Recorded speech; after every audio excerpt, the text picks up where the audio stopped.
गोस्वामी। ठीक है, 12 बज चुके हैं। भगवान श्री कृष्ण का जो जन्म अभिषेक का कार्यक्रम है शुरू हो चुका है।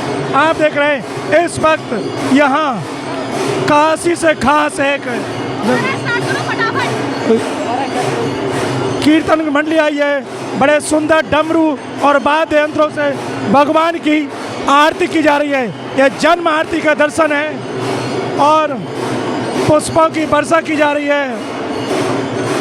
गुलाब जल का छिड़काव हो रहा है और दर्शक लोग यहाँ दर्शन कर रहे हैं। श्रद्धालु आ रहे हैं, भारी भीड़ उमड़ पड़ी है। अब इस वक्त रात्रि के ठीक 12 बजे 12 बजते ही मंदिर के पट खुलते हैं और भगवान की आरती शुरू हो जाती है। इस आरती के बाद फिर भगवान का अभिषेक किया जाएगा। आप देख रहे हैं तिलक पत्रिका के माध्यम से मथुरा के श्री कृष्ण जन्म स्थान से भगवान के जन्म अभिषेक की महाआरती के दर्शन जो मध्य रात्रि में ठीक 12 बजे की जा रही है। आप देखिए पुष्पों की वर्षा हो रही है। श्रद्धालु आ रहे हैं, दर्शन कर रहे हैं और सीधे निकलते जा रहे हैं।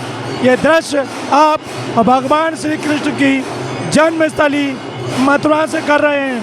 यहाँ भगवान श्री कृष्ण का 5251वां जन्मोत्सव बड़े आनंद और उल्लास के साथ मनाया जा रहा है।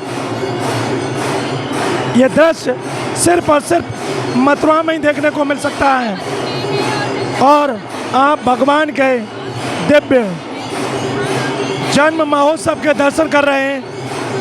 मैं आपको बता दूं कि भादव महीने भाद्रपद मास के कृष्ण पक्ष की अष्टमी तिथि को रोहिणी नक्षत्र में बुधवार के दिन मध्य रात्रि में कंस के कारागार में रात्रि के 12 बजे कृष्ण कन्हैया का जन्म हुआ था।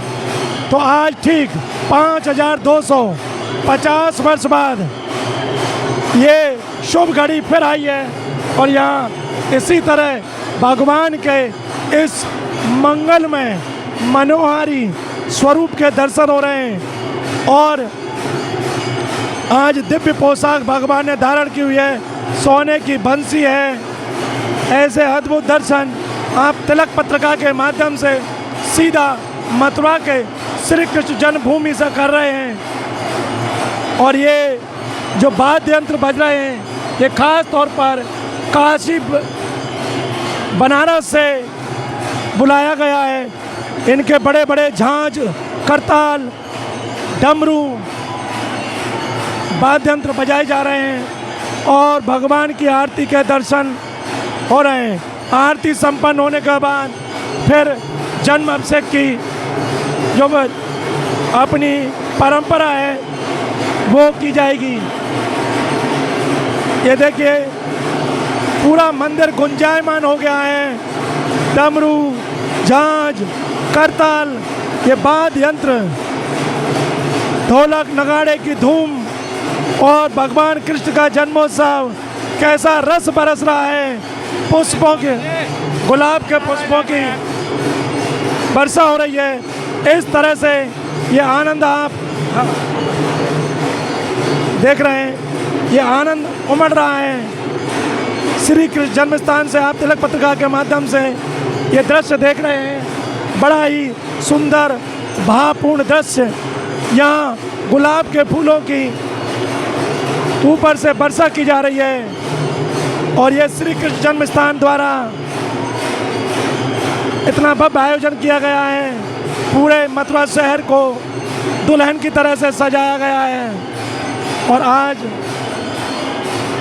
ये भव्य आरती, दिव्य आरती, भगवान के जन्म का समय मध्य रात्रि ठीक 12 बजे ये आरती शुरू हुई है और इसके सीधे दर्शन आप कर रहे हैं। तिलक पत्रिका आपको श्री कृष्ण जन्मभूमि से यहाँ की तस्वीरें हम दिखा रहे हैं।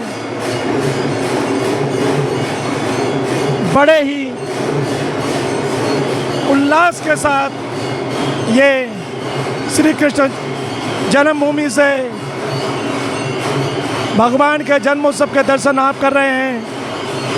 भगवान श्री कृष्ण ने द्वापर काल में कंस के कारागार में जन्म लिया था। ये वही जगह है आज भव्य कृष्ण जन्मभूमि मंदिर के नाम से विख्यात है। भगवान ने यहीं जन्म लिया और फिर मध्य रात्रि में उनके पिता वसुदेव उन्हें सूप में रखकर और यहाँ से यमुना पार महावन गोकुल ले गए। नंद यशोदा के यहाँ उन्हें छोड़कर आए और वहाँ से योग माया को लाए, जिसे कंस को सौंप दिया। कंस ने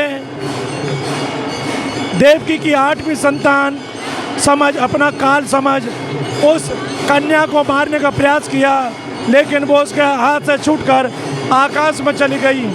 और फिर आकाशवाणी हुई कि कंस, जिस बालक को तू मारने का प्रयास कर रहा था उसने तो जन्म ले लिया है और अब तेरा अंत निश्चित है। कंस भयभीत हो गया और उसके बाद फिर कंस ने अनेक राक्षसों को भगवान कृष्ण को मारने के लिए गोकुल भेजा, महावन भेजा, नंदगाम भेजा, लेकिन भगवान कृष्ण उन्हें एक के बाद एक उनका वध करते रहे, उनको मोक्ष प्रदान करते रहे।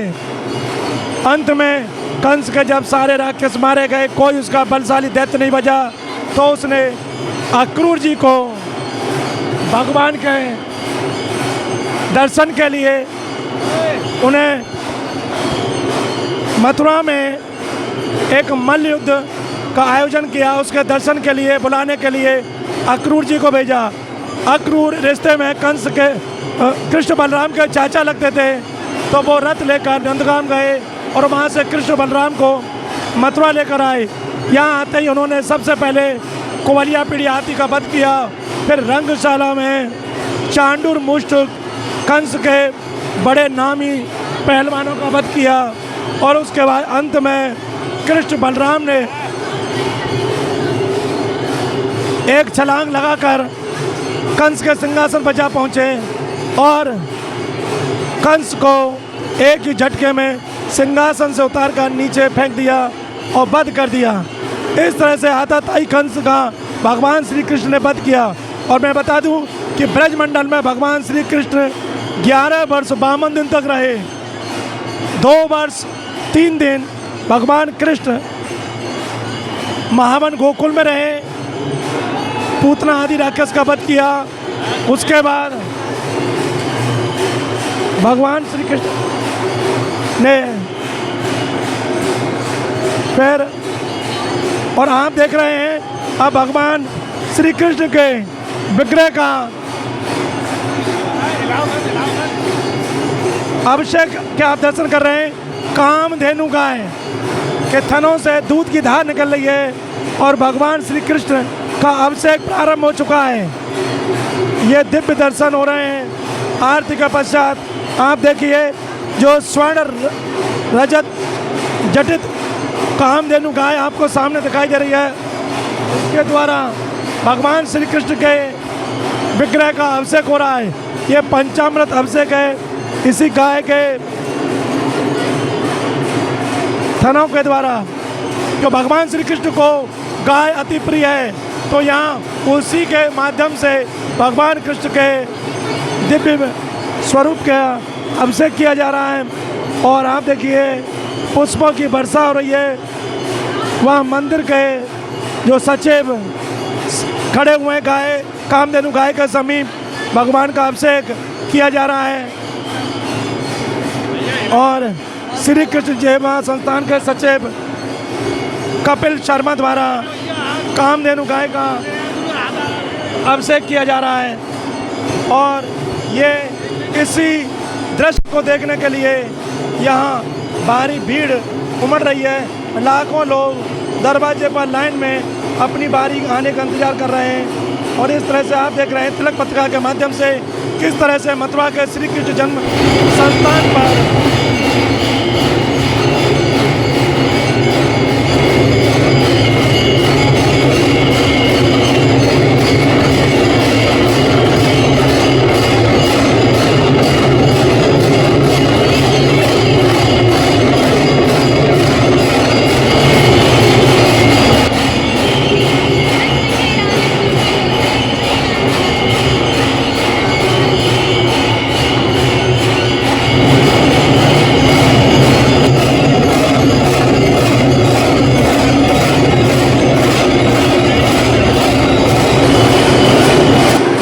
भगवान श्री कृष्ण का जन्माभिषेक किया जाता है।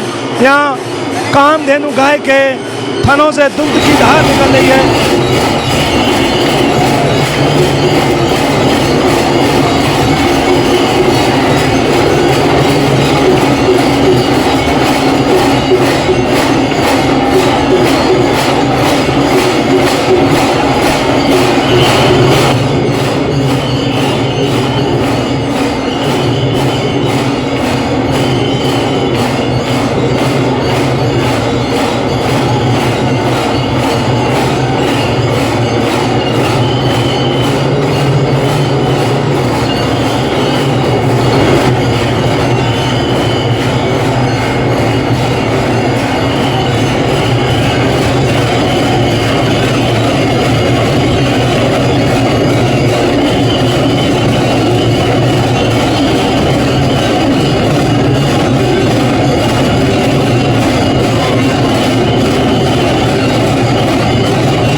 आप तिलक पत्रिका के माध्यम से देख रहे हैं कि भगवान श्री कृष्ण का श्री कृष्ण जन्माष्टमी महोत्सव के अवसर पर 5251वीं उनकी वर्षगांठ के अवसर पर बड़ा ही दिव्य महाअभिषेक किया जा रहा है और श्रद्धालु आ रहे हैं, दर्शन कर रहे हैं। इस तरह से आपने देखा तिलक पत्रिका के माध्यम से आपने देखा कि मथुरा के श्री कृष्ण जन्मभूमि मंदिर पर किस तरह से भगवान श्री कृष्ण का दुग्धाभिषेक किया गया, महाआरती की गई। तो ये आज आपने तिलक पत्रिका पर देखा श्री कृष्ण जन्माष्टमी से भगवान श्री कृष्ण का भव्य जन्मोत्सव का दर्शन। तिलक पत्रिका के लिए अपने साथी कैमरा पर्सन रिंकू वर्मा के साथ मथुरा से मैं सुशील गोस्वामी।